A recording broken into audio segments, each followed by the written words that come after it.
তো বন্ধুরা এই দেখো আমি একটা জ্যাকেট নিয়ে এসেছি। নতুন বছরে আমার ননদকে জ্যাকেট দিতে এসেছি গিফট। হ্যাঁ না তোমরা শোনো একটা পার্সোনাল কথা।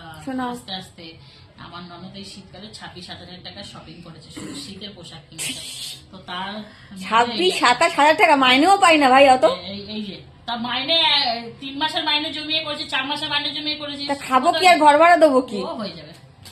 তো জ্যাকেটটা খুব সুন্দর, মোটা কাপড়, তো কালারটাও ভীষণ ভালো লাগে। যদিও এই কালারে কখনো আমি কিছু পরিনি। দিদি পরেছি সেই কালারে কিছু? না, আমি পরিনি কখনো। তো বেশ ভালো লাগছে, হালকা কালার তো ভীষণ ভালো লাগছে। তাই আমি দিদিকে বলছি তুই এই কালারটা রাখতে পারবি, তুই তো যা নোংরা, তুই তো নোংরা করে দিবি, বরঞ্চ আমাকে দিস, আমি যত্ন করে রাখবো। তাই বলছিলাম। তোমাদের কেমন লাগলো বলো। দাম হিসাবে কিন্তু জিনিসটা খুব ভালো এসছে। কিপ্টেটা এটা নিতে চাইছিল না, না এটা দাম বেশি।